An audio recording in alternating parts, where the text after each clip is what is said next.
ኢየሱስ ክርስቶስ ፍኦመ ስም ለዘይጼውኦ ኢየሱስ ክርስቶስ ህብስተ ሕይወት ለዘይበልዖ ኢየሱስ ክርስቶስ ጽዋ መድኃኒት ለዘይሰትዮ ከመ ይባርኩነ ይፈኑ አራው ለጸባኢነ ይጽብኦ ወልተሁ ነሲኦ ወምንትኑ ተአምሪሁ ለምጽአትከ ወለህልፈተ ዓለም የመምጣትህና የዓለም መጨረሻ ምልክቱ ምንድን ነው? እንግዲህ የእግዚአብሔር ልጆች ምእመናት እንደ ቤተ ክርስቲያናችን ሥርዓት አምልኮ መሠረት አብይ ጾም አጋማሽ ላይ ደብረ ዘይት ተብሎ ከሚጠራው ቀን ጀምሮ እስከሚወጣው ሳምንት ድረስ ስለ ምጽአቱ ስለ ዳግም ምጽአቱ በሰፊው ትምህርተ ወንጌል የሚሰጥበት ሳምንት ነው። በዓመት 2 ጊዜ የዓመቱ መጨረሻ ጳጉሜ ወር ላይና በአብይ ጾም መካከለኛው ሰንበት ላይ ያለው ከዚያን ቀን ጀምሮ ስለ ምጽአቱ ስለ ዳግም ምጽአቱ ስለ ህልፈተ ዓለም በሰፊው ትምህርተ ወንጌል እንዲሰጥበት አባቶቻችን በሥርዓተ አምልኮ ሰርተውልናል። ትናንትናም ስትማሩ አርፍዳችሁ ይሆናል፣ ማታም ተምራችሁ ይሆናል።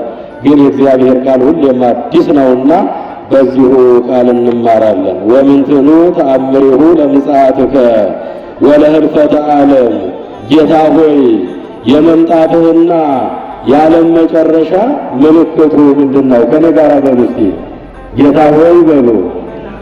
የመምጣትህና የዓለም መጨረሻ ምልክቱ ምንድን ነው? በቅዱስ ማቴዎስ ወንጌል ምዕራፍ 24 ከቁጥር 3 ላይ የሚገኝ ሕያውና ዘላለማዊ የሆነ የቅዱስ አምላካችን ቃል ነው።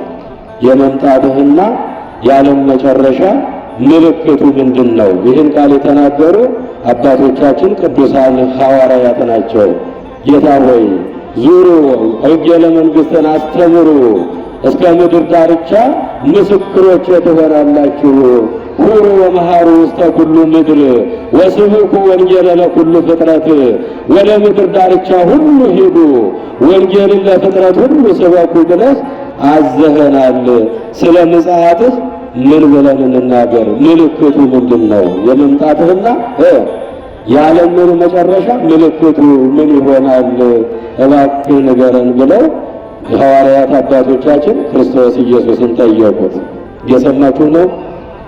ከቃሉ ጋር ናችሁ? እስከ ምድር ዳርቻ ምኖቼ ትሆናላችሁ ብለናል አሉ። ምስክሮቼ ትሆናላችሁ ብለናል። ወደ ምድር ዳርቻ ሁሉ ሂዱ፣ ወንጌልን ለፍጥረት ሁሉ ስበኩ። ያመነ የተጠመቀ ይድናል፣ ያላመነ ያልተጠመቀ ይፈረድበታል ብላችሁ ወንጌለ መንግሥትን ለዓለም ሁሉ አውጁ፣ አስተምሩ ብለህ አዘኸናል። ስለ ዳግም ምጽአትህ ምን ብለን እንናገር? የመምጣትህና የዓለም መጨረሻ ምልክቱ ምንድን ነው? እባክህ ንገረን አሉ። ዞረው የሚያስተምሩ ስለሆነ ወንጌለ መንግሥትን የሚናገሩ ስለሆነ ሙሉ ዕውቀት እንዲኖራቸው የዓለም መጨረሻ ምልክቱ ምን እንደሆነ ምልክቱን ለማወቅ እንዲፈልገው አባቶቻችን ሐዋርያት በደብረ ዘይት ላይ ተቀምጦ ሳለ ለስም አጠራሩ ክብር ይግባውና ወንዘ ይነግር እግዚእነ ውስተ ደብረ ዘይት ወቀርቀርቡ ኀቤሁ ወአርዳኢሁ ሐዋርያት ወደ እሱ ቀረቡና የመምጣትህና የዓለም መጨረሻ ምልክቱ ምን ይሆናል? እባክህ ንገረን። ንግረነ ማእዜ ይከውን፣ በምን አይነት መልኩ ነው የዓለም ፍጻሜ የሚሆነው? እባክህ ንገረን ብለው አምላካችን ፈጣሪያችን ኢየሱስ ክርስቶስን ጠየቁት። በየት ላይ ጠየቁት ነው ያልኳችሁ? በደብረ ዘይት ላይ። ደብረ ዘይት በሚባለው ተራራ ላይ አምላካችን ኢየሱስ ክርስቶስ ተቀምጦ ሳለ 12 ሐዋርያት ዙሪያውን ከበቡ። 3 ሐዋርያት ደግሞ በሚስጥር ጠየቁት። የመምጣትህና የዓለም መጨረሻ ምልክቱ ምን ይሆናል? በደብረ ዘይት ላይ። ደብረ ዘይት የሚባለው ተራራ ደብር ማለት ተራራ ማለት ነው። ዘይት ማለት የወይራ ዛፍ እጅግ የበዛበት ቦታ ነው። እስራኤላውያንና በዙሪያው ያሉ ማህበረሰቦች ከዚያ ቦታ ላይ የወይራ ዘይት እየጨመቁ ለአገልግሎት የሚጠቀሙበት ቦታ ነው ደብረ ዘይት። የወይራ ዘይት የበዛበት ተራራ፣ ኢየሱስ ክርስቶስ እየወጣ የሚያድርበት ተራራ። እየሰማችሁ ነው? ደብረ ዘይት። ደብረ ዘይት ማለት የወይራ ተራራ ማለት ነው። ቅዱስ ዳዊትም አባታችንም ወደዚያ ተራራ ላይ ደብረ ዘይት ላይ እየወጣ ድሮ ቀደምት ጸሎት ያደርግበት ነበረ። እያዘነ ያለ ጫማ ወደ ተራራው ላይ እየወጣ ዳዊት ንጉሠ እስራኤል ይጸልይበት ነበረ።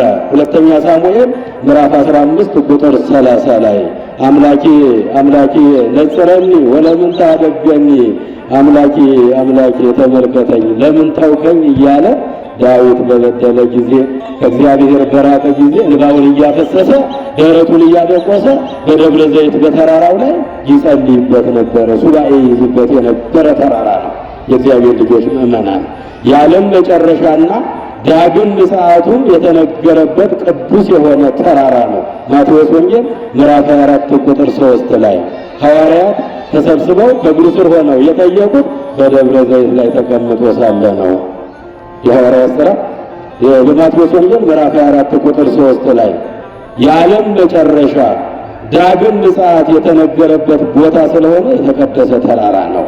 ቅዱሳን ሐዋርያትም ምስጋና፣ ጸሎት ያቀርቡበት የነበረ ተራራ ነው። ሉቃስ ወንጌል ምዕራፍ 19 ከቁጥር 37 ላይ ጌታችንም አምላካችን ፈጣሪያችን ኢየሱስ ክርስቶስም ቀን ቀን ጎባጣ ሲያቀና፣ ዕውር ሲያበራ፣ ለምጽ ሲያነጻ፣ አጋንንት ሲያወጣ፣ የሞተ ሲያነሳ እየዋለ በስም አጠራሩ ክብር ይግባውና ሁሉም ሰው ማታ ማታ ወደ ቤቱ ሲገባ ወደ ደብረ ዘይት እየገባ በዚያ በዛፉ ስር በወይራ ዛፍ ስር ቆሞ ያድር ነበር። ክብር ለአምላካችን ይሁን። ምን አልኳችሁ? በደብረ ዘይት ላይ አምላካችን እዛ ቆሞ ያድር ነበረ። ቀን ቀን ጎባጣውን ሲያቀና፣ ዕውሩን ሲያበራ፣ ለምጻሙን ሲያነጻ፣ አጋንንቱን ሲያወጣ፣ የታመሙትን ሁሉ ሲፈውስ እየዋለ ማታ ማታ ሁሉም ወደ ቤቱ ሻይ ሊጠጣ የሞቀ ቤቱ ሊተኛ ሲሄድ የእግዚአብሔር ልጆች ምእመናን የሚያድርበት ቤት አልነበረውም እኮ መድኃኒዓለም። አዎ የሚያድርበት ቤት የለው፣ የሚለብሰው ልብስ የለው፣ ለእግሩ ጫማ የለው። ራሱን ስለኛ ባዶ አደረገ መድኃኒታችን ኢየሱስ ክርስቶስ። ጎባጣውን ሲያቀና፣ ዕውሩን ሲያበራ፣ ለምጻሙን ሲያነጻ፣ አጋንንቱን ሲያወጣ እየዋለ ሁሉም ወደ ቤቱ ሻይ ሊጠጣ የምግብ ሊበላ የሞቀ ቤቱ ሊያርፍ ሲገባ ሁሉም ሕዝቡ፣ እሱ ግን ደብረ ዘይት እየወጣ በዛፍ ስር ቆሞ ያድር ነበረ። ለሰማይ ወፎች ጎጆ አላቸው፣ ለከብቶች በረት አላቸው፣ ለሰው ልጆችም የተሻለ ማረፊያ ቤት አላቸው። ወልደ እጓለ እመሕያው ክርስቶስ ግን ራሱን የሚያስጠጋበት ቤት አልነበረውም። ክብርና ምስጋና ለመድኃኒዓለም ይሁን። የት ነበር ማደሪያው? ማደሪያው የት ነው አልኳችሁ? በደብረ ዘይት ላይ በሉቃስ ወንጌል ምዕራፍ 21 ቁጥር 37 ላይ ታገኙታላችሁ። ሉቃስ ወንጌል ስንት አልኳችሁ?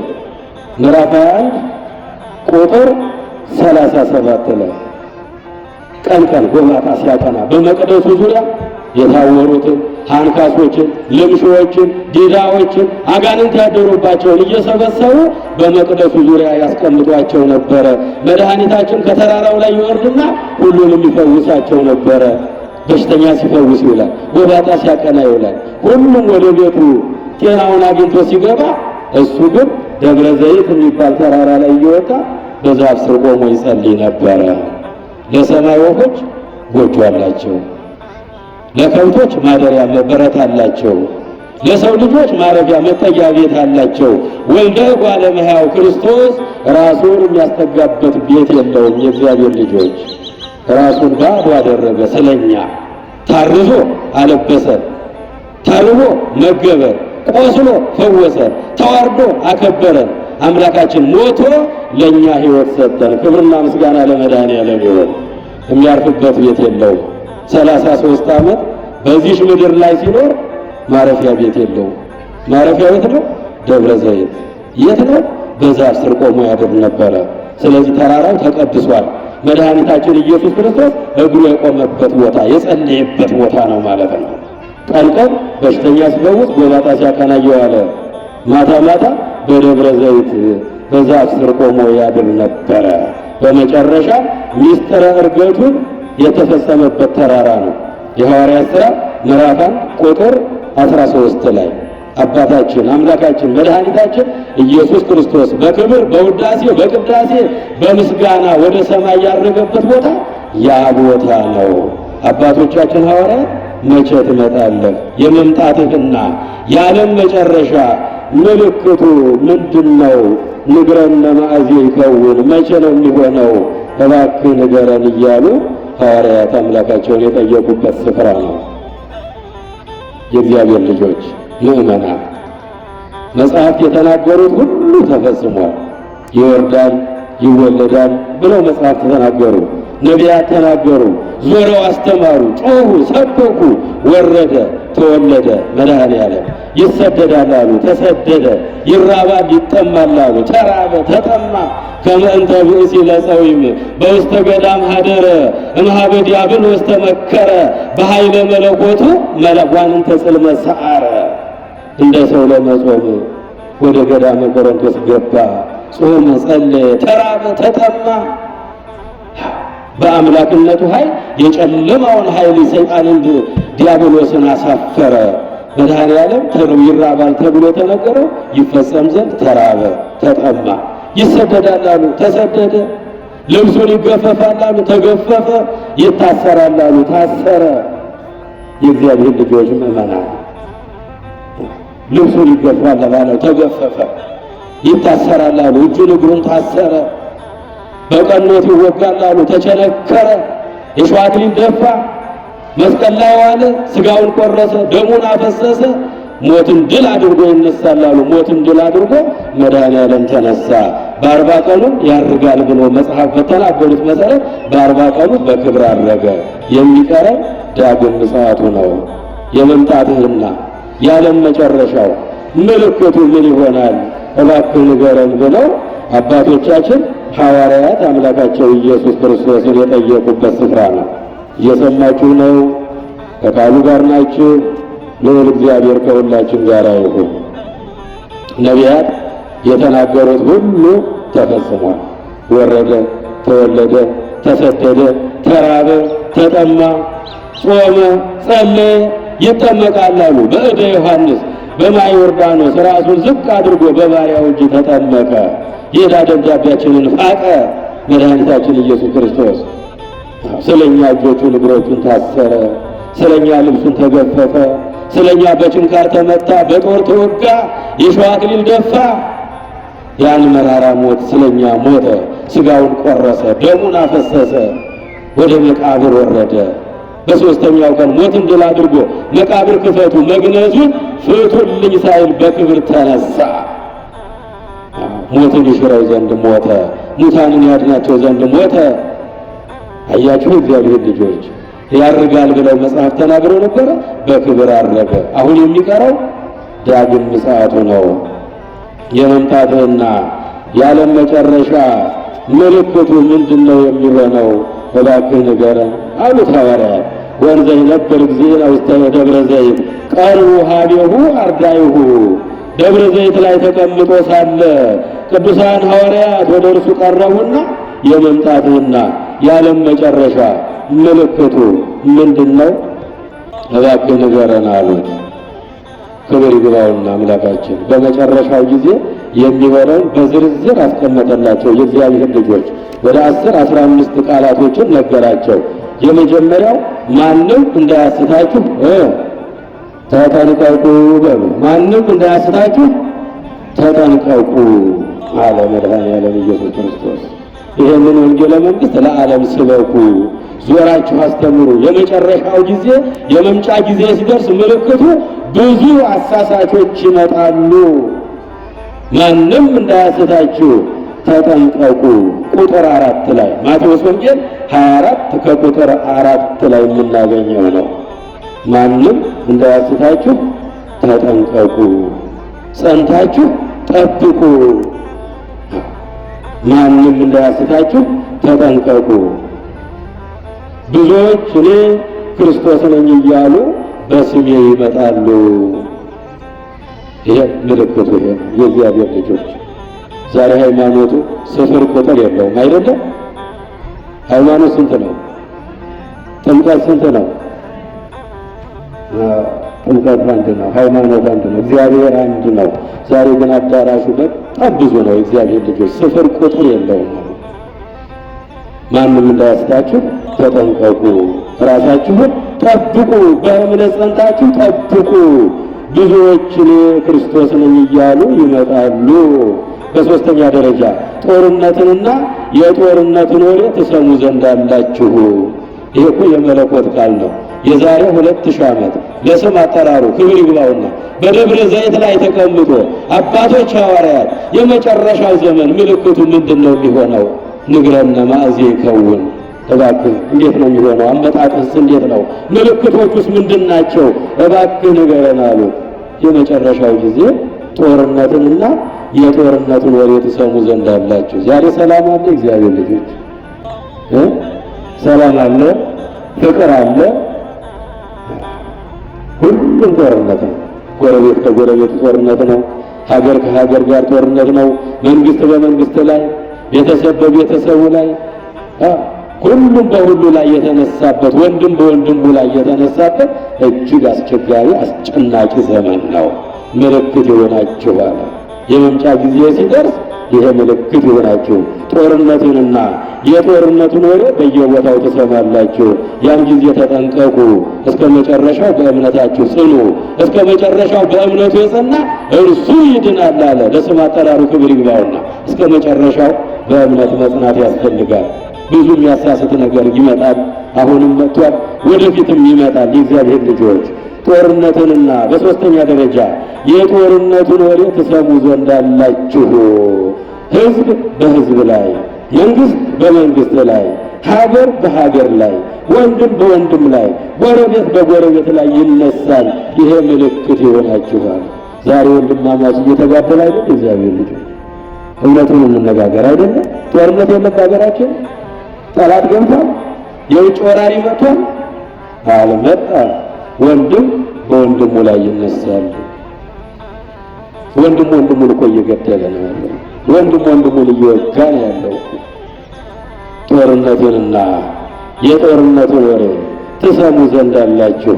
ሕዝብ በሕዝብ ላይ፣ ወገን በወገኑ ላይ፣ ቤተሰብ በቤተሰቡ ላይ፣ ወንድም በወንድሙ ላይ ይነሳል። ይሄ ምልክት ይሆናችሁ አለ። የዛሬ 2000 ዓመት መድኃኒታችን ኢየሱስ ክርስቶስ ለሐዋርያት ነገራቸው። ይህን ዞራችሁ አስተምሩ፣ ጊዜው ሲደርስ ይፈጸማል። ያን ጊዜ የመምጫ ጊዜ እንደደረሰ ምልክት ይሆናችሁ። ይሄ ሕዝብ በሕዝብ ላይ፣ ጎረቤት በጎረቤቱ ላይ፣ ወንድም በወንድም ላይ፣ መንግስት በመንግስታት ላይ ይነሳሉ አለ።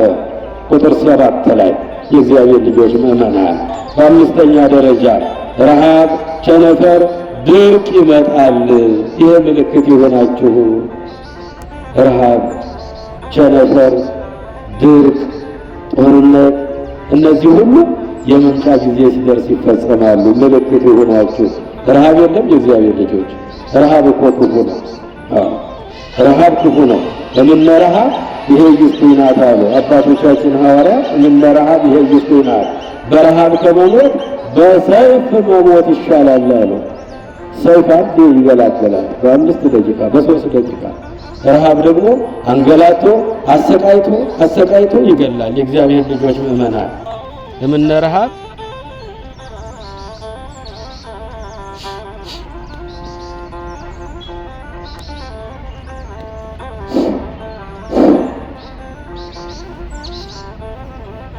እምነ ረሃብ ይሄ ይስቱናት፣ በረሃብ ከመሞት በሰይፍ መሞት ይሻላል ብለው አባቶቻችን ሐዋርያት ተናግረዋል። የእግዚአብሔር ልጆች በሰቆቃወ ኤርምያስ ምዕራፍ 4 ላይ ቁጥር 9 ላይ የምናገኘው ነው።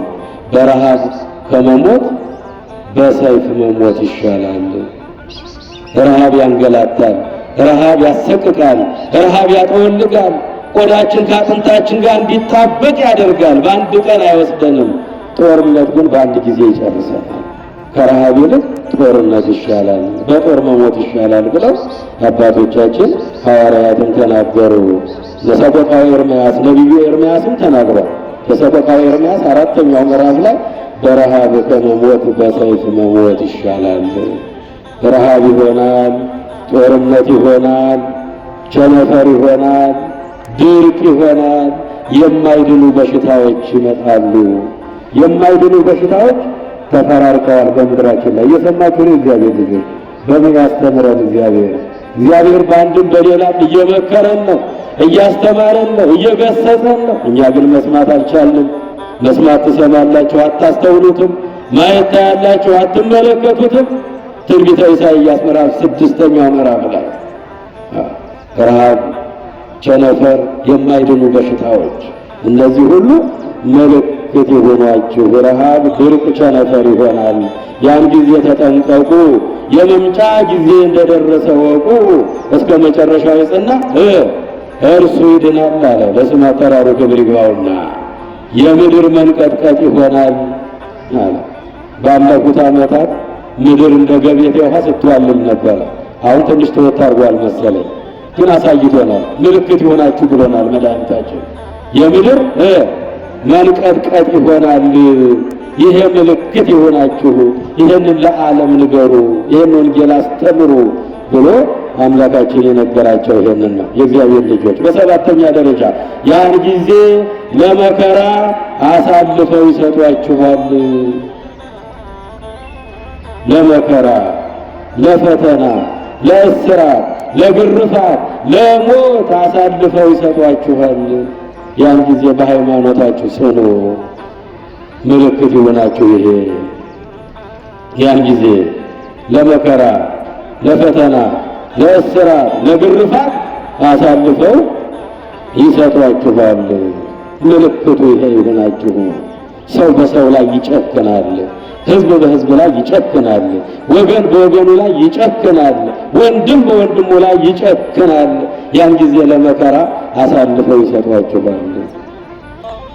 በእኔ ስላመናችሁ ብዙ ብዙ ብዙ መከራ ይደርስባችኋል።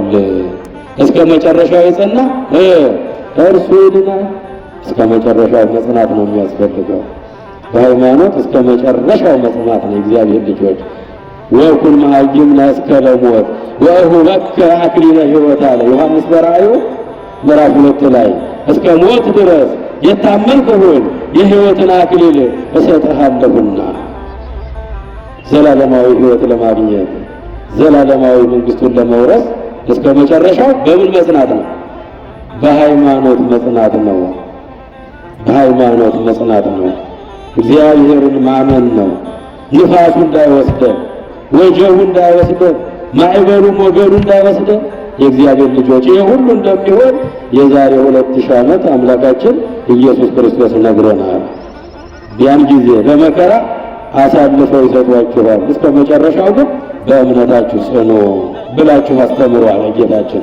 በስምንተኛ ደረጃ ብዙ ሐሰተኞች ነቢያት ይነሳሉ፣ ብዙዎችንም ያስታሉ። ሐሰተኞች ነቢያት፣ አስመሳዮች ነቢያት፣ ውሸታሞች ነቢያት ይነሳሉ። ሕዝቡን እየሰበሰቡ ሳር ያስግጡታል። የእግዚአብሔር ልጆች ወልደ እግዚአብሔር ኢየሱስ ክርስቶስ ሥጋውን ቆርሶ ደሙን አፍስሶ ሥጋዬን ብሉ ደሜን ጠጡ ብሎ የፍቅር ጥግ የሆነውን ራሱን አሳልፎ የሰጠንን ኢየሱስ ክርስቶስን እንዲክዱ አድርገው ሳር ያስግጧቸዋል። ብዙ ሐሰተኞች ነቢያት ሕዝቡን እየሰበሰቡ በአዳራሽ ሳር የሚያበሉ ነቢያቶች ተነስተዋል። እየሰማችሁ ይሆን? ከቃሉ ጋር ናችሁ? እግዚአብሔር ከሁላችን ጋር ይሁን።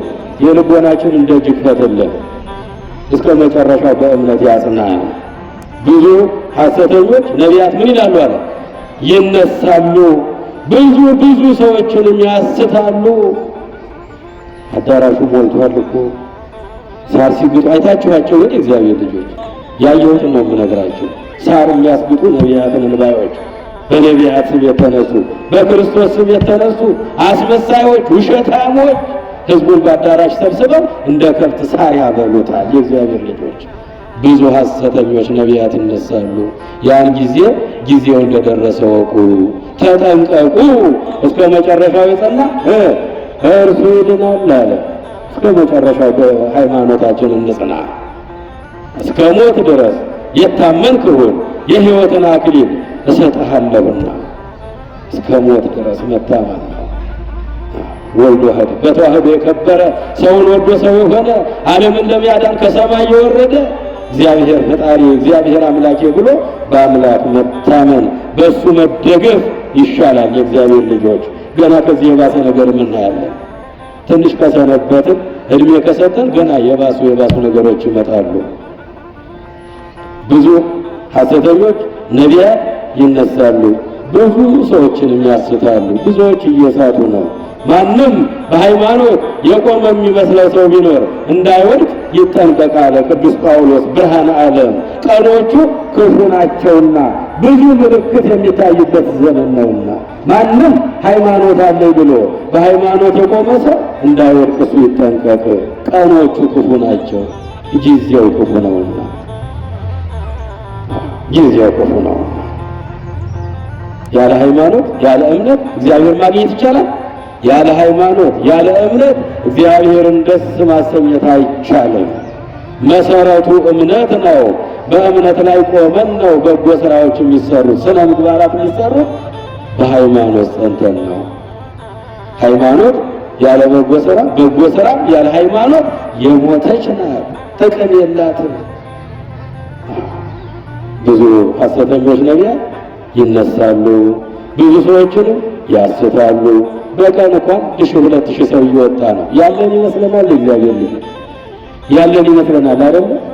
ብንኖርማ ባዶ አይሆንም ነበር ቤተ መቅደሱ። ነው ሰው እየመረጥን ነው የምንመጣው። ሰው እየመረጥን ነው የምንመጣው አይደለም? በአንድም በሌላም የሚናገር እግዚአብሔር ነው፣ የሚያስተምር እግዚአብሔር ነው፣ የሚገስጽ እግዚአብሔር ነው።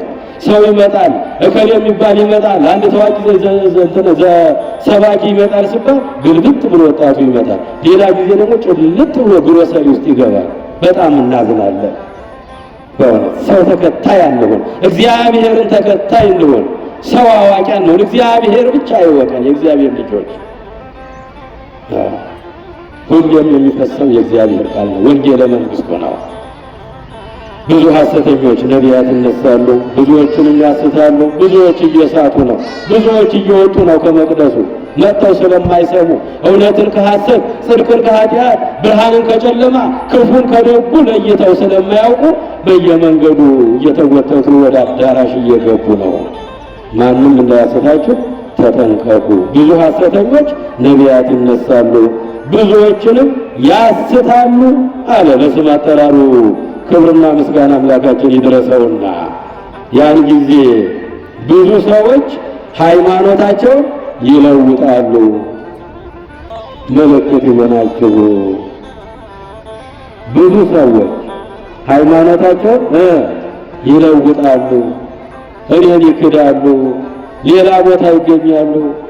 ምልክት የሚታይበት አያችሁ፣ ጭፈራ የበዛበት፣ ዘፈን የበዛበት፣ የአጋንንት ዘፈን የሚዘፈንበት ቤት ይሰበሰባሉ።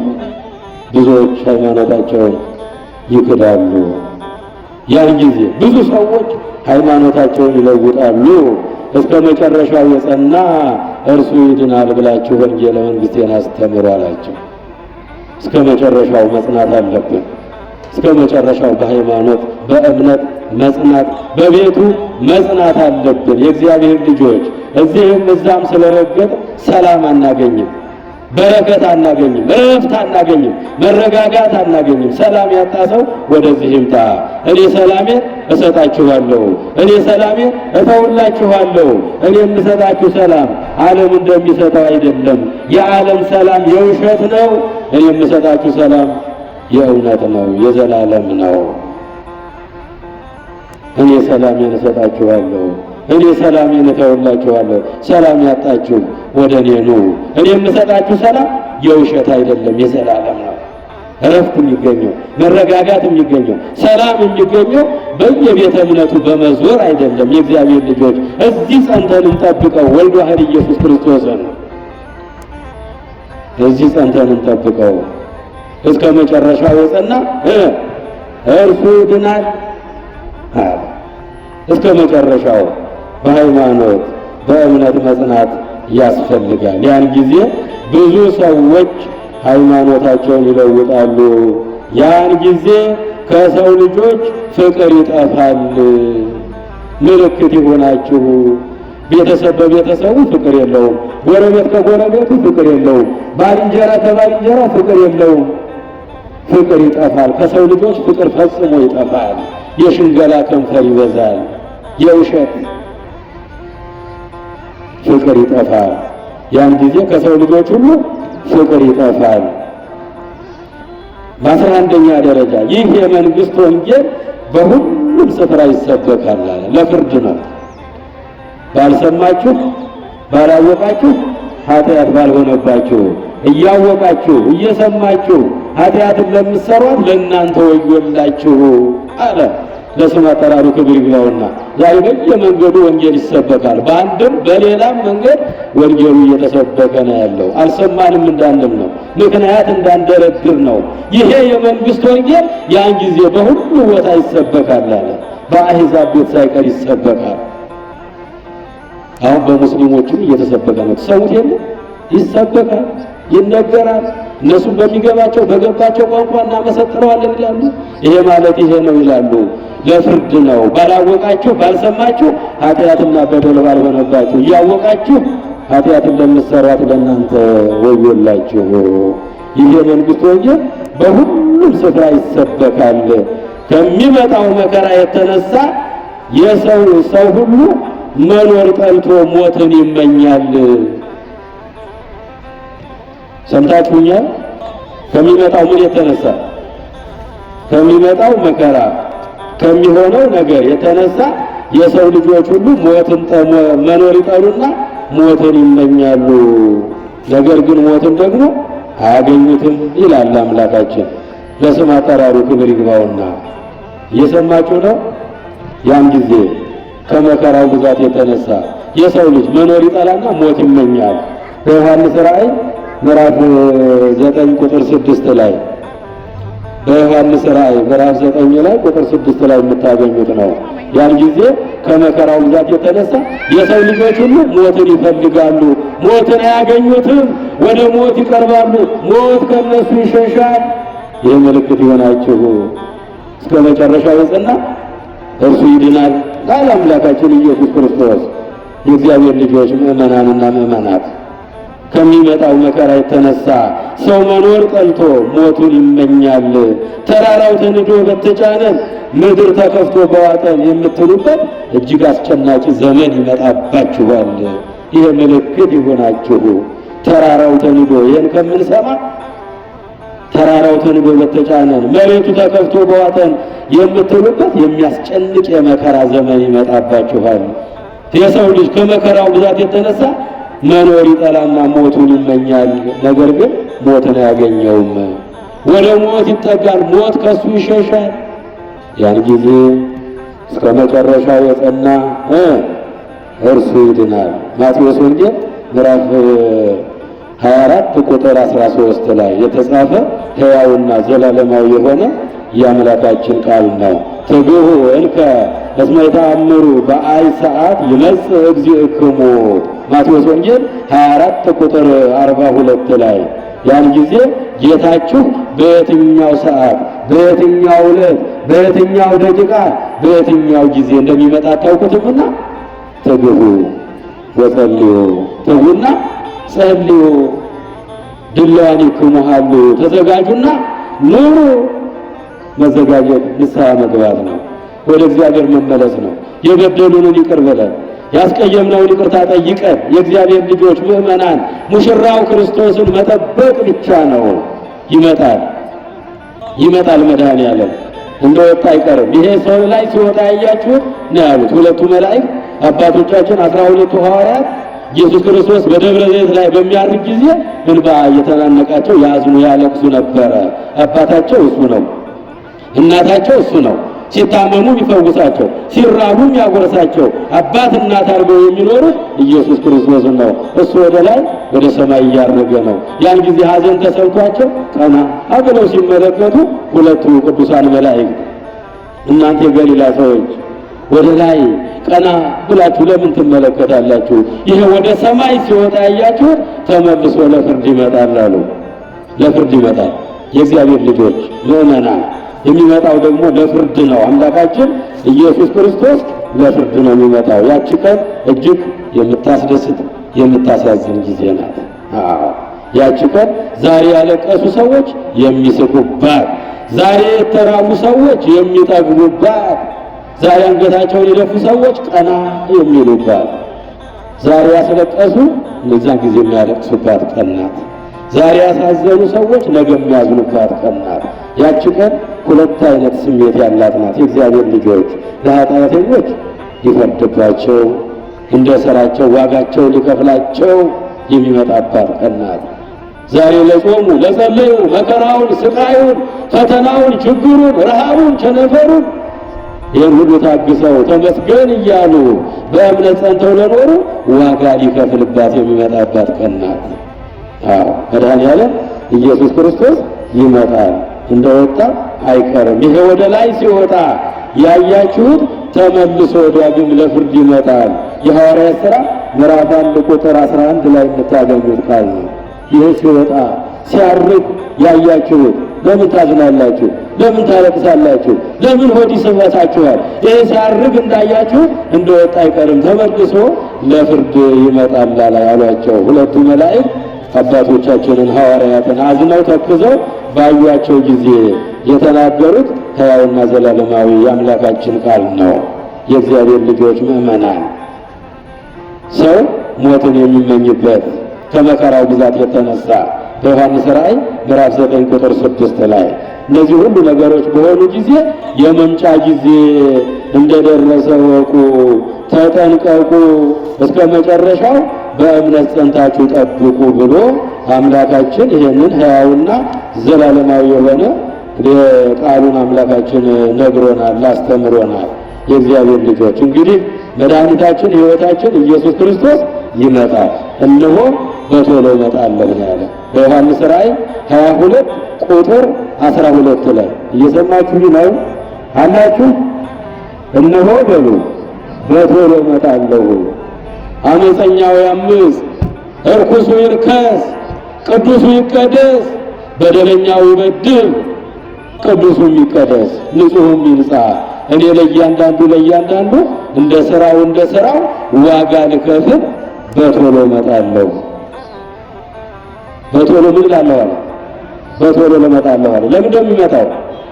ለፍርድ ነው የሚመጣው። ለእያንዳንዱ እንደ ሥራው ዋጋውን ልከፍለው በቶሎ እመጣለሁ። አልፋና ኦሜጋ መጀመሪያውና መጨረሻው እኔ ኢየሱስ ክርስቶስ ነኝ። ኢየሱስ ክርስቶስ ፈራጅ ነው። ኢየሱስ ክርስቶስ ዳኛ ነው። ኢየሱስ ክርስቶስ አምላክ ወልደ አምላክ ነው። ለፍርድ የሚመጣው እሱ ነው። ለእያንዳንዱ ነው ያለን እኮ በቶሎ እመጣለሁ፣ እንደወጣሁ አልቀርም።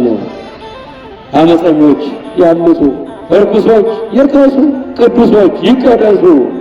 ለሁሉም ሰው እኔ እንደ ሥራ ዋጋውን ልከፍለው በቶሎ እመጣለሁ። አልፋና ኦሜጋ መጀመሪያውና መጨረሻው እኔ ኢየሱስ ክርስቶስ ለሁሉም እንደ ሥራው ልከፍል በቶሎ እመጣለሁ። ዮሐንስ ራእይ ምዕራፍ 22 ቁጥር 12 ላይ የምናገኘው ሕያውና ዘላለማዊ የአምላካችን ቃል ነው። የእግዚአብሔር ልጆች ምእመናን በዮሐንስ ራእይ ምዕራፍ 1 ቁጥር 7 ላይ እነሆ በደመና ይመጣል፣ የወጉት ሰዎች ሁሉ ሳይቀሩ ሁሉም ያዩታል፣ የምድር ሕዝቦች ሁሉ ያን ጊዜ ያለቅሳሉ፣ ዋይ ዋይ ዋይ ይላሉ። አዎ ለፍርድ ነው የሚመጣው እኮ። ዛሬ ያስለቀሱ ያለቅሳሉ። ዛሬ ሰውን ይንገላታሉ። እነሱ ለፍርድ እመጣለሁ አለ። እነሆ በደመና ይመጣል አለ ዮሐንስ ራእይ ምዕራፍ 1 ቁጥር 7 ላይ እነሆ በደመና ይመጣል፣ የወጉት ሰዎች ሁሉ ሳይቀሩ ሁሉም ያዩታል፣ የምድር ሕዝቦች ሁሉ ያለቅሳሉ፣ ዋይ ዋይ ዋይ ይላሉ። ሁሉም ለፍርድ ነው የሚመጣው። የእግዚአብሔር ልጆች መዘጋጀት ያስፈልጋል። ከተዘጋጀን ቶሎ ይምጣልን መድኃኔዓለም። ካልተዘጋጀን ደግሞ እድሜ ለንስሐ ስጠን እያልን ጸልይ። የተዘጋጀው እንደ እግዚአብሔር ፈቃድ የኖረው ወንጌላዊው ቅዱስ ዮሐንስ ጌታ ሆይ አለ፣ ቶሎና። ከኔ ጋር በሉ እስቲ ጌታ ሆይ በሉ፣ ቶሎና። የተዘጋጀው ወልደ ነጎድጓድ ቅዱስ ዮሐንስ ፍቁረ እግዚእ ቅዱስ ዮሐንስ ራእይ ምዕራፍ 22 ቁጥር 20 ላይ ጌታዬ ሆይ አምላክ ሆይ ቶሎና አለ። ስለተዘጋጀ ነው። ያልተዘጋጀው ነቢዩ ንጉሡ ዳዊት በወጣትነቱ ደግሞ ኢትሰደኒ በመንፈቀ ዓመቴ፣ በዘመኔ እኩሌታ በወጣትነቴ አትውሰደኝ፣ ዕድሜ ለንስሐ ስጠኝ ብሎ ጸለየ። እድሜ ለንስሐ እንዲሰጠን ጸሎት ማድረግ ነው። ግን ይመጣል። እመጣለሁ ስላለ እመጣለሁ፣ ሁሉም እንደ ሥራው ከፍለዋለሁ። አመፀኞች አምፁ፣ ርኩሶች እርከሱ፣ ቅዱሶች ይቀደሱ፣ ንጹሖችም ይንጹ። በሰው ሥራ አትግቡ፣ ለሰው በሰው ላይ አትፍረዱ። የእግዚአብሔር ልጆች ምእመናን፣ አዎ የሚጸድቀውንና የሚኮንነውን የሚያውቀው እግዚአብሔር ብቻ ነው። ኮናኔ በጽድቅ ፈታሄ በረተ፣ እውነተኛው ዳኛ፣ እውነተኛው ፈራጅ እስመ አንተ ትፈድዮ ለኩሉ በከመ ምግባሩ፣ ለሁሉ እንደ ሥራው ዋጋ የሚከፍለው መድኃኔዓለም ኢየሱስ ክርስቶስ ነው። የራሳችንን ኃጢአት እያየን እናልቅስ፣ ስለ ራሳችን በደል እናልቅስ። ቅዱስ ዮሐንስ የተዘጋጀ ስለሆነ ጌታ ሆይ አምላክ ሆይ ቶሎና አለ። ዳዊት ደግሞ በዘመን የኩሌታ በወጣትነቴ አትውሰደኝ። መዝሙር 101 ላይ የምናገኘው ሕያውና ዘላለማዊ ቃል ነው። የተዘጋጀው እንደ ፈቃዱ እንደ ሐሳቡ የኖረው ብርሃነ ዓለም ቅዱስ ጳውሎስ ልሄድ ካንተ ጋር ልኖር እናፍቃለሁ፣ ከሁሉ የምትሻል አንተ ነህና ናና ውሰደኝ ይል ነበረ።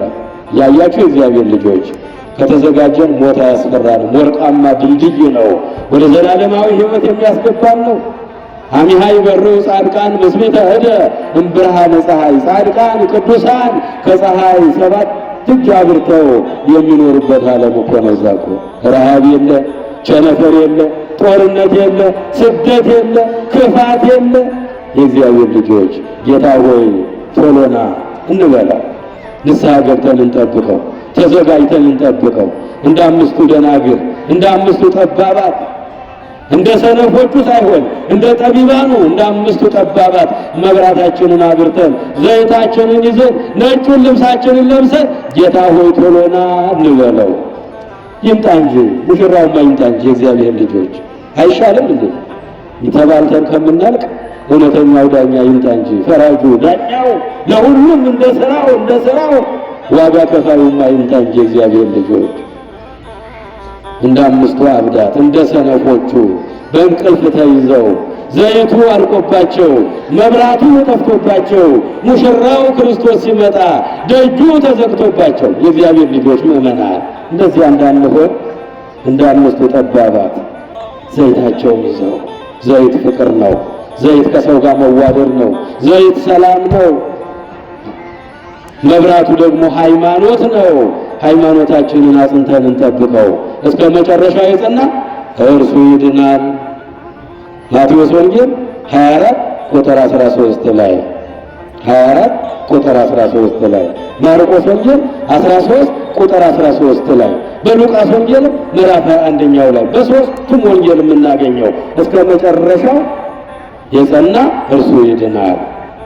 መብራታችን ጠፍቶ ዘይታችን አልቆ እንደ 5ቱ አብዳት እንደ ሰነፎቹ ዛሬ ነገ ሲሉ ፍቅር አጥተው ሰላም አጥተው ከወንድሞቻቸው ከእህቶቻቸው ከጎረቤቶቻቸው ተጣልተው ሲባሉ ሲናከሱ ሲገፋፉ መብራቱ ጠፍቶባቸው ሙሽራው ክርስቶስ መጣ። ማቴዎስ ወንጌል 25ኛው ምዕራፍ ስታነቡ የእነሱን ታሪክ ታገኙታላችሁ። ሙሽራው ክርስቶስ ሲመጣ እነዚህ ጠባባቹ ወበዞቹ መብራታቸውን አበሩ፣ ዘይታቸውን ያዙ በማሰሮ ነጭ ልብሳቸውን ለበሱ፣ እየዘመሩ እያሸበሸቡ ከሙሽራው ጋር ወደ ዘላለም ሕይወታቸው ገቡ። ለነዛ ተዘጋባቸው፣ ለሰነፎቹ። እንደነዚህ እንዳንሆን ይመጣል። እመጣለሁ ነው ያለ። ዕለቲቱን ሰዓቲቱን አታውቋትምና ድለዋን ይክሙሃሉ፣ ተዘጋጁና ኑሮ። እመጣለሁ። ዕለቲቱን ሰዓቲቱን አታውቋትም፣ እመጣለሁ አለ አምላካችን። ለስም አጠራሩ ክብር ይግባውና ያን ጊዜ ኢየሱስ ክርስቶስ ሲመጣ ልብሳቸውን ያጠቡ ብፁዓን ናቸው። ወደ ቅድስቲቱ ከተማ ለመግባት ወደ ሕይወት ዛፍ ለመድረስ ልብሳቸውን ያጠቡ ሰዎች ብፁዓን ናቸው፣ ቅዱሳን ናቸው፣ ንዑዳን ናቸው፣ ክቡራን ናቸው። ምናቸውን ያጠቡ? ልብሳቸውን ያጠቡ። ይሄ ከላይ የለበስነው አይደለም። የእግዚአብሔር ልጆች ሰውነታችንን በንስሐ ሳሙና እንጠበው፣ ንጹሕ ሆነን እንጠብቀው ኢየሱስ ክርስቶስን። የውስጡንም የውጩንም የሚያውቅ አምላክ ስላለ ከውጭ ነጭ ለብሰን ከውስጥ ደግሞ ከሰል መስለን ከኖርነ ዋጋችንን እናጣለን።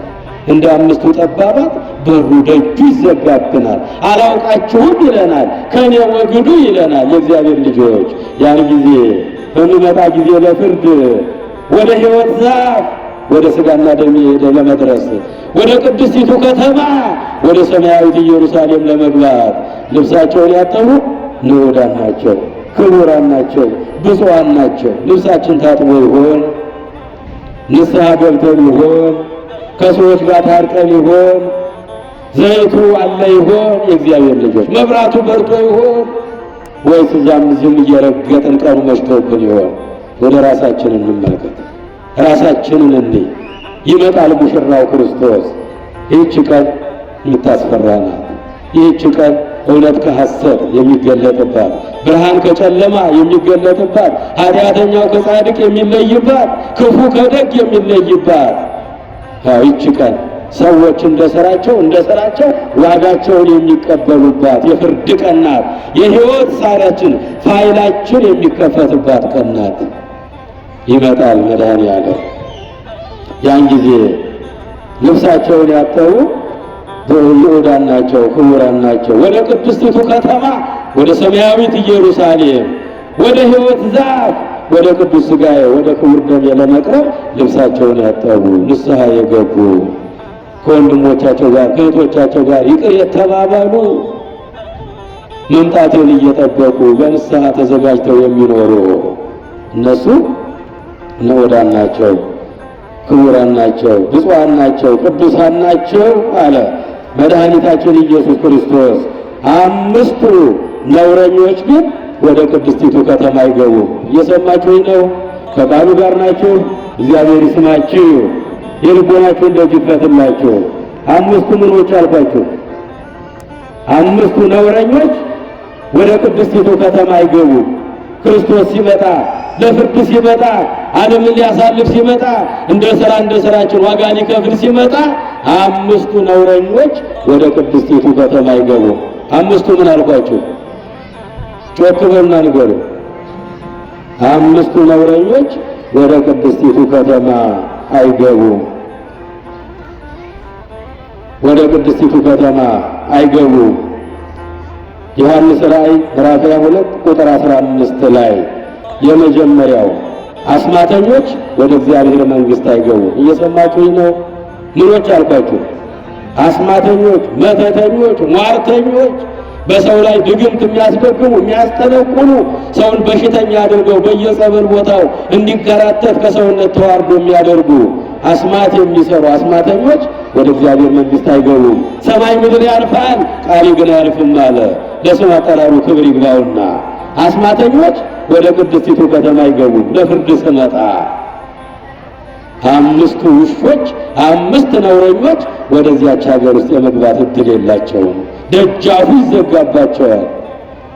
እንደ አምስቱ አብዳት እንደ ሰነፎቹ ዘይታቸው እንዳለቀው መብራታቸው እንደጠፋው ሃይማኖት የላቸው፣ ፍቅር የላቸው፣ በጎነት የላቸው፣ ቅንነት የላቸው፣ መልካም ስነ ምግባር የሌላቸው እድሜያቸውን በከንቱ የጨረሱ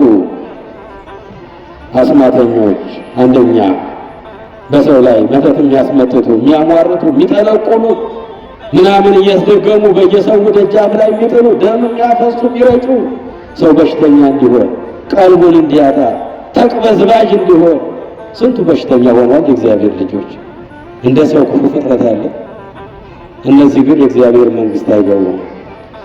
ወደ ቅድስቲቱ ከተማ አይገቡም። ሰማይ ምድር ያልፋል፣ ቃሌ ግን አያልፍም አለ። በሁለተኛ ደረጃ አመንዝራዎች ወደ እግዚአብሔር መንግሥት አይገቡም። ጠዋት ከአንዷ ጋር ማታ ከሌላዋ ጋር ዛሬ ከአንዷ ጋር ነገ ከሌላዋ ጋር የሚሉ እዛም የሚሄዱ ወንድም ይሁን ሴት አመንዝራዎች፣ ዝሙት የሚፈጽሙ እዛም የሚረግጡ አንድ ወንድ ለአንድ ሴት፣ አንዲት ሴት ለአንድ ወንድ ተፈቅዷል። ሁሉ ብእሲ ይንበር በብእሲቱ፣ አንድ ወንድ በሚስቱ ጸንቶ ይኑር። ወኩላ ብእሲት ትንበር በምታ፣ አንዲት ሴት በባሏ ብቻ ጸንታ ትኑር። ከዚህ ውጭ ርኩሰት ነው፣ ከዚህ ውጭ ገደል ነው። አመንዝራዎች ወደ እግዚአብሔር መንግሥት አይገቡም፣ በውጭ ይቀራሉ፣ ይዘጋባቸዋል ደጃፉ። ወደ ራሳችን ወደ ቀልባችን እንመለስ። የእግዚአብሔር ልጆች ሙሽራው ይመጣል። ዕለቲቱ ሰዓቲቱ አትታወቅም። ዛሬ ነገ አንበል፣ ተዘጋጁና ጠብቁኝ ነው ያለው። እመጣለሁ። ዳዊት ሲል አይደል የተነገረው? ትናንት ሲሰበክ አልሰማችሁትም?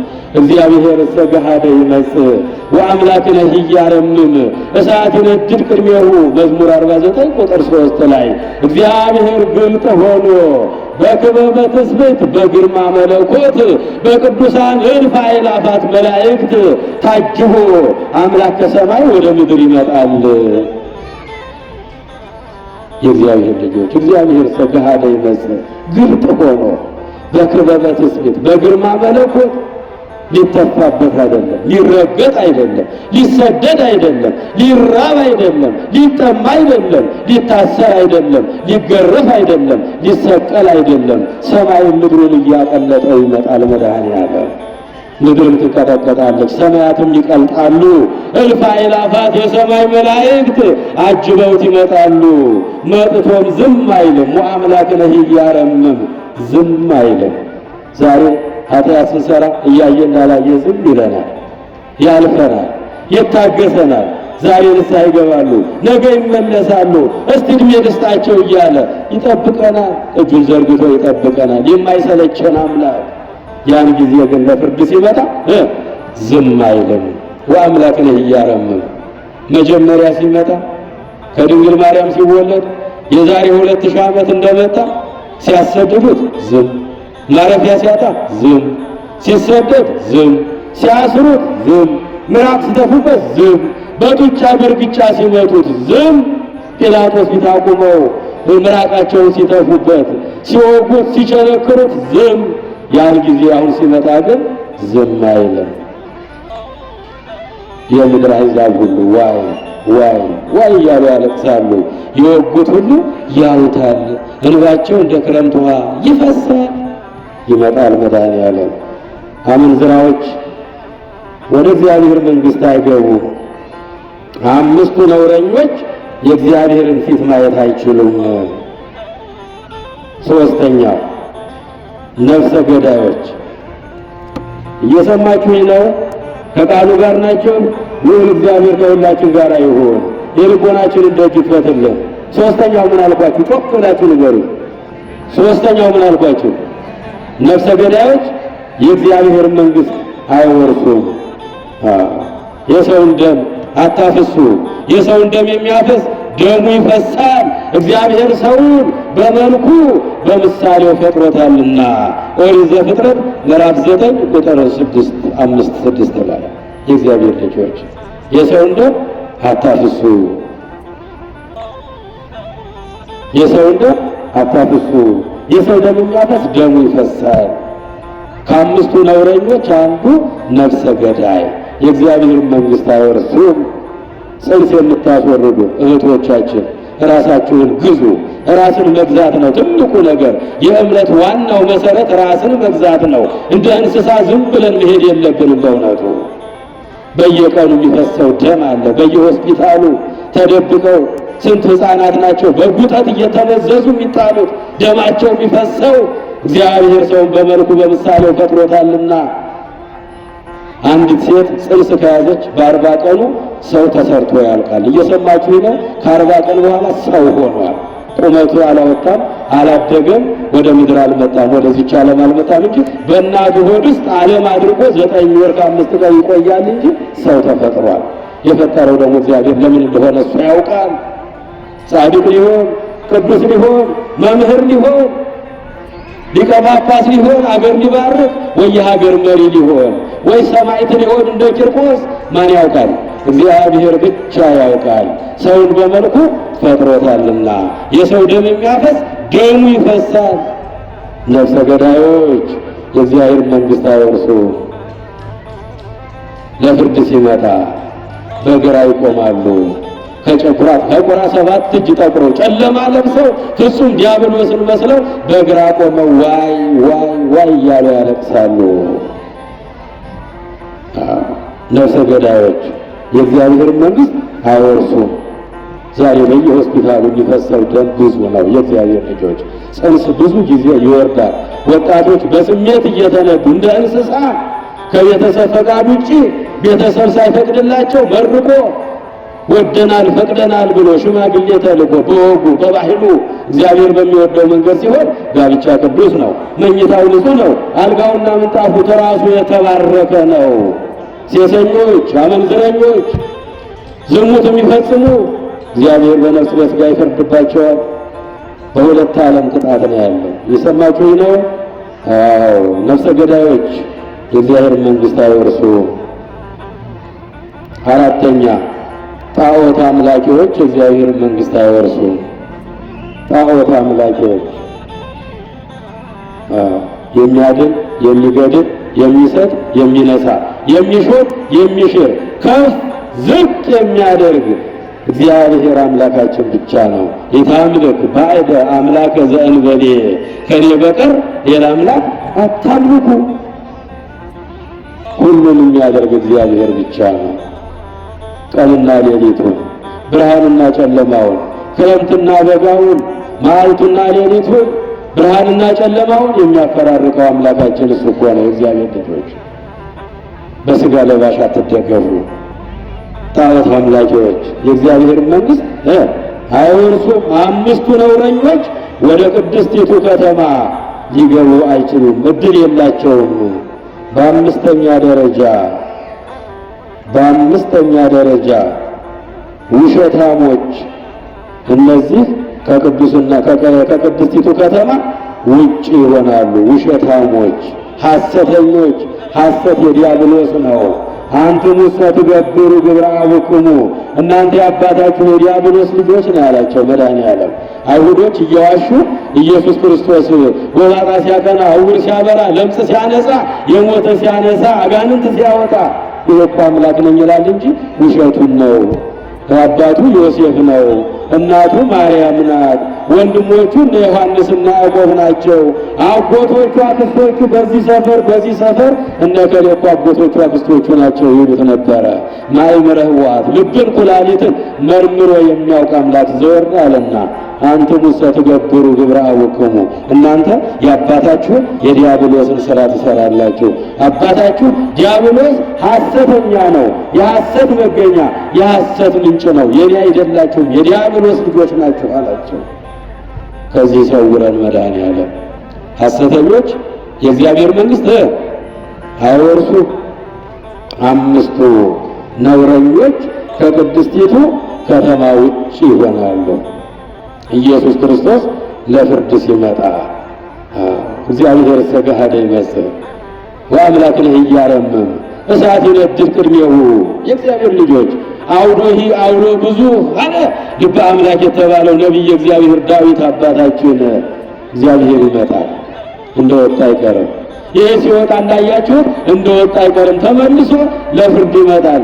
እናንተ ሐዋርያት የገሊላ ሰዎች ለምን ታዝናላችሁ? ለምን ታለቅሳላችሁ? ብለው ሁለቱ መላእክት ሐዋርያትን ያጽናኗቸው ተመልሶ እንደሚመጣ ነግረዋቸዋል። የሐዋርያት ሥራ ምዕራፍ 1 ቁጥር 11 ላይ ኢየሱስ ክርስቶስ ይመጣል። ይህች ቀን የምታስፈራ ቀን ናት። የእግዚአብሔር ልጆች ምእመናንና ምእመናት ተዘጋጅቶ ሙሽራውን መጠበቅ ብቻ ነው። ተዘጋጅቶ ሙሽራውን መጠበቅ ነው። ኢየሱስ ክርስቶስ ለፍርድ የሚመጣባት ኃጢአተኞች፣ በደለኞች ዋይ ዋይ ዋይ ብለው የሚያለቅሱባት፣ ዛሬ የተራቡ የተጠሙ ስለ ጽድቅ ብለው መከራ እየተቀበሉ አሉ ደግሞ ሐሴት ደስታ የሚያደርጉባት፣ ዋጋቸውን የሚቀበሉባት ቀን ናት። አባ ጊዮርጊስ ዘጋስጫ ለዚህ ነው አመ ይመጽእ ወልድኪ መንፈቀ ሌሊት በስልጣን አሚሃ ይበክዩ ኃጥአን፣ ልጅሽ በግርማ መለኮት በክበበ ትስብእት በመላእክት ታጅቦ ዓለምን ሊያሳልፍ በሚመጣ ጊዜ በመንፈቀ ሌሊት በስልጣን በታላቅ ኃይልና ስልጣን በሚመጣ ጊዜ አሚሃ ይበክዩ ኃጥአን ዋይ ዋይ ዋይ እያሉ ያለቅሳሉ። ወይትፌስሑ ጻድቃን ቅዱሳን በእምነታቸው የጸኑ በምግባር የቀኑ ደግሞ ይደሰታሉ፣ ያሸበሽባሉ፣ ይዘምራሉ። የእግዚአብሔር ልጆች ትብማት ወትሐሰር ልሳን፣ አንደበት ያን ጊዜ ትዘጋለች። ስትቀባጥር የነበረች አንደበት ዝም ትላለች። አንደበትም ይታሰራል፣ ምላስም ትታሰራለች። ያን ጊዜ መድኃኔዓለም ለፍርድ ሲመጣ መብራታችን እንዳይጠፋ ዘይታችን እንዳያልቅብን አምላካችን ኢየሱስ ክርስቶስን ተዘጋጅተን መጠበቅ ነው ያለብን። የእግዚአብሔር ልጆች እመጣለሁ አለ መድኃኒታችን። እመጣለሁ ተመልሼ ለፍርድ እመጣለሁ። ይመጣል። ነቢየ እግዚአብሔር ኢሳይያስ ነግሮናል። ትንቢተ ኢሳይያስ ምዕራፍ 51 ቁጥር 6 ላይ ልጆቼ አለ ኢሳይያስ ነቢየ ልዑል ነው፣ ቀና ብላችሁ ሰማያትን ተመልከቷቸው። እስቲ ቀና በሉ። ቀና ብላችሁ ሰማያትን ተመልከቷቸው። ጎንበስ ብላችሁ የቆማችሁበትን ምድር እዩዋት። ሰማያት እንደ ጢስ ተነው ይጠፋሉ፣ ምድር እንደ ልብስ ታረጃለች፣ ትጠቀለላለች። የሚኖሩባት ሰዎች ሁሉም አፈር ይለብሳሉ። እንደገና ደግሞ ከአፈር ውስጥ ሊያወጣን ይመጣል። በመቃብር ያሉት ሁሉ አፈር የለበሱ ሁሉ ድንጋይ የተንተራሱ ሁሉ ድምፄን የሚሰሙበት ቀን ይመጣል። ሩቅ አይደለም፣ ቅርብ ነው። ክፉ የሰሩ ለፍርድ ይነሳሉ። ከቁራ 7 እጅ ጠቁረው ክፉ ሲያሰራቸው የነበረው ዲያብሎስን መስለው ለፍርድ ይነሳሉ።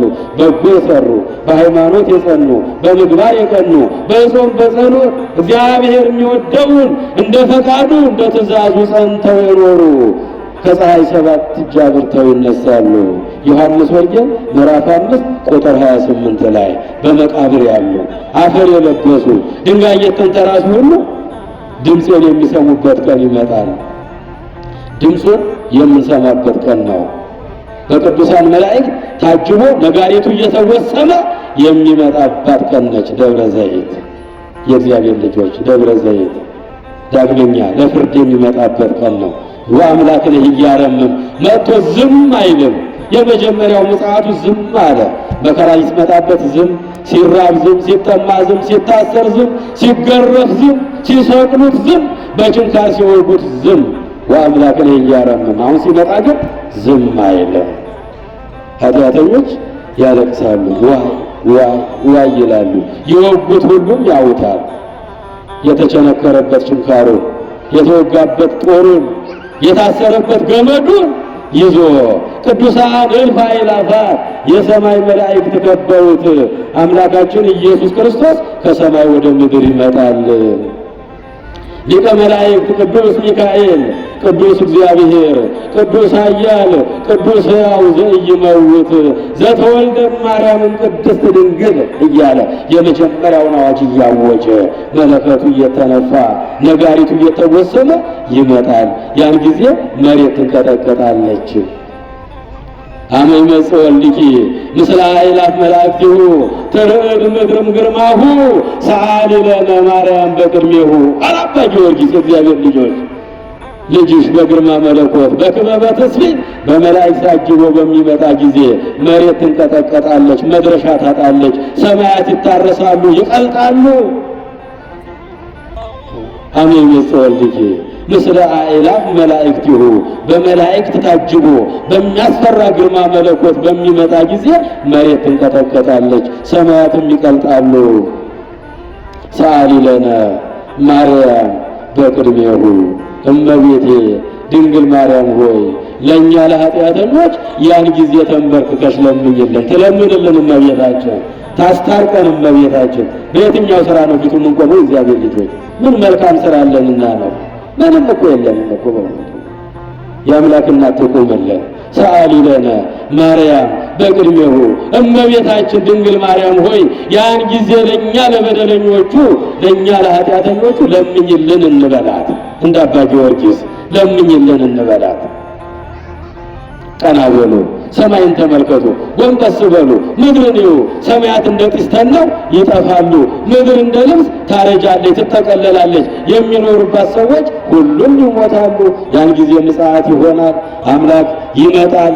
ቅዱሳን መላእክት ነጋሪቱን እየወሰኑ የመጀመሪያው አዋጅ ሲታወጅ አውሬ የበላቸው ዛሬ ቀባሪ ያጡ አራዊት የሚጫወቱባቸው የእግዚአብሔር ልጆች ዛሬ እኮ ሰው ቀባሪ ያጥቷል እኮ። ኧረ እናልቅስ፣ ኧረ እንመለስ፣ ኧረ እንጸጸት ወደ አምላካችን እባካችሁ። ወንድም በወንድሙ ላይ ጨክኖ በጦርነት ነው የምንኖር እኮ። ያሳፍራል። የሚያሳፍር ታሪክ እኮ ነው እኮ። ዛሬ ቀባሪ ያጡ አውሬ የሚበላቸው ጅብ የሚበላቸው በየቦታው ተልከስክሰው የቀሩ ሁሉ ባህር የወሰዳቸው ሁሉም ይሰበሰባሉ፣ ወደ ቀደመ መቃብራቸው ቦታ ላይ ይሰበሰባሉ። በሁለተኛው አዋጅ ቅዱስ እግዚአብሔር ቅዱስ ኃያል ቅዱስ ሕያው ዘኢይመውት ዘተጠምቀ በዮርዳኖስ ወተሰቅለ ዲበ ዕፀ መስቀል ቅዱስ፣ በቅዱስ መስቀል ላይ የተሰቀልክ በማየ ዮርዳኖስ በእደ ዮሐንስ የተጠመቅ አቤቱ ይቅር በለን አቤቱ ራራልን እያሉ ቅዱስ ሚካኤል ይህን አዋጅ እየተናገረ መለከቱ እየተነፋ ነጋሪቱ እየተጎሰመ ሲመጣ ሁሉም ሰው ትኩስ በድን ይሆናሉ፣ ትኩስ ሬሳ ይሆናል። ይሄ 1000 ዓመት 4000 ዓመት 5000 ዓመት የሞላው አፈር ትቢያ ዱቄት የሆነው አቧራ የሆነው ሁሉ በሕያው እግዚአብሔር ቃል ይሰበሰብና ትኩስ ሬሳ ይሆናል። ፍጹም በርን በቅርብ ነፍስ ከሥጋ እንደተለየችው ሰውነት ይሆናል። በሦስተኛው አዋጅ ቅዱስ እግዚአብሔር ቅዱስ ኃያል ቅዱስ ሕያው ዘኢይመውት ዘተንሥአ እሙታን አመ ሣልስት ዕለት ዐርገ በስብሐት ውስተ ሰማያት ዳግመ ይመጽእ በስብሐት ይኰንን ሕያዋነ ወሙታነ፣ በሙታን ላይ በሕያዋን ላይ የምትፈርድ ዳግመኛ ለፍርድ የመጣ አቤቱ ይቅር በለን ስንለው የሰው ልጆች ሁሉ ይነሳሉ። በመቃብር ያሉት ሁሉ አፈር የለበሱ ድንጋይ የተንተራሱ ሁሉ ድምፄን የሚሰሙበት ቀን ይመጣል።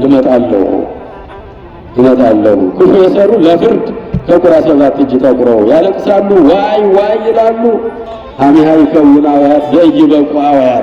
ያን ጊዜ ለቅሶ ይሆናል የማይጠቅም ለቅሶ፣ ያን ጊዜ ሐዘን ይሆናል የማይጠቅም ሐዘን፣ ያን ጊዜ ጩኸት ይሆናል የማይጠቅም ጩኸት፣ ያን ጊዜ እንደ ክረምት ውሃ የኃጢአተኞችን እንባ ይፈሳል። የእግዚአብሔር ግን አይጠቅማቸውም። እምድኅረ ሞቱ ለሰብእ አልቦ ንስሐ።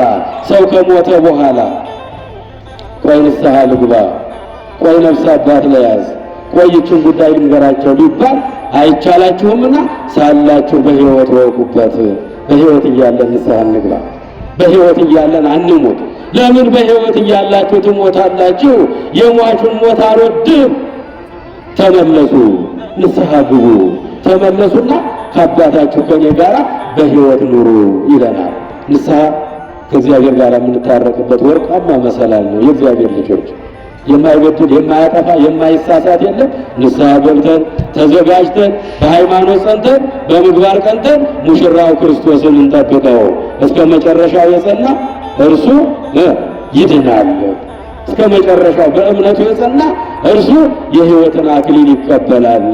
የሕይወትን አክሊል እንድንቀበል እግዚአብሔር ፊት የሚያሳፍር ፋይላችን ተዘግቶ ሕይወታችን የተስተካከለ ሆኖ ሙሽራው ክርስቶስ ሲመጣ መብራቱን አብርተን ዘይቱን ይዘን ነጭ ለብሰን እንድንቀበለው ዓለምን ሊያሳልፍ ሲመጣ ለሁሉም እንደ ሥራው የእግዚአብሔር ልጆች ሲመጣ እኮ ዛሬ ላለቀሱ፣ ዛሬ ላዘኑ፣ ዛሬ ለጾሙ፣ ለጸለዩ፣ በጎ ለሰሩ፣ በምግባር በሃይማኖት ጸንተው ለኖሩ ፈጣሪያቸውን ላመኑ ሰዎች እኮ ከፀሐይ 7 እጅ አብርተው ፊቱ የሚቆሙበት ቀን እኮ ነው።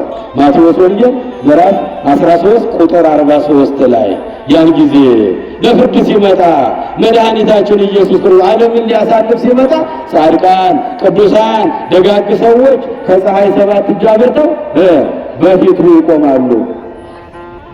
ከፀሐይ 7 እጅ አብርተን እዚህ ዓለም ላይ ከምናያት ፀሐይ 7 እጥፍ አብርተን የብርሃን መጎናጸፊያ ተጎናጽፈን የብርሃን ዘውድ ተዘጋጅቶልን የብርሃን ምንጣፍ ተነጥፎልን የብርሃን ጫማ ተዘጋጅቶልን፣ አቤት መታደል! የእግዚአብሔር ልጆች ከተዘጋጀን እኮ ነው።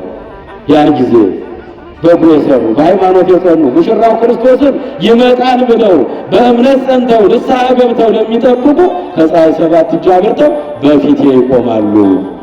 ንስሐ ገብተን በጎ ሰርተን ሙሽራው ክርስቶስ ሲመጣ በፊቱ ለመቆም ያብቃን። የሁላችንን መጨረሻችንን ያሳምርልን። ንስሐ እንግባ፣ እንዋደድ፣ እንፋቀር፣ እንከባበር፣ እንደጋገፍ። የእግዚአብሔር ልጆች ንስሐ እንግባ። ነፍስ አባት ያዙ፣ እንጠቀምባቸው። ነገ እኮ አባት የማናገኝበት ቀን ይመጣል እኮ ታውቃላችሁ። ይሄን ክፉ ቀን ሊመጣ ይችላል እኮ በየመቃብራቸው ሄደን ይፍቱኝ የምንልበት ቀን ሩቅ ላይሆን ይችላል እኮ። ንስሐ አባት እናያዝ፣ በአባቶቻችን እንጠቀምባቸው። ሙሽራው ክርስቶስ ይመጣል።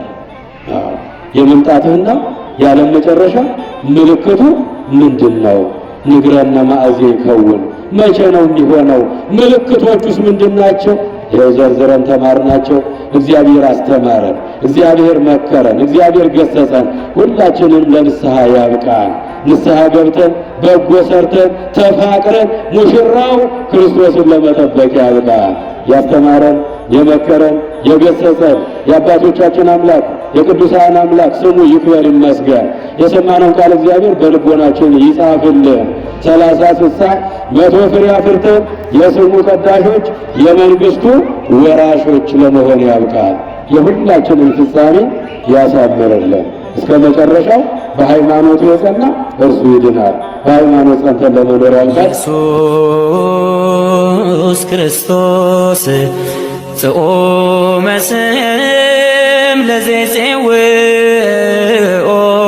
ኢየሱስ ክርስቶስ ህብስተ ሕይወት ለዘይበልኦ ኢየሱስ ክርስቶስ ጽዋ መድኃኒት ለዘይሰትዮ ከመ ይባርኩነ ይፈኑ አርዳኦ ለጸባኢነ ይጽብኦ ወልተሁ ነሲኦ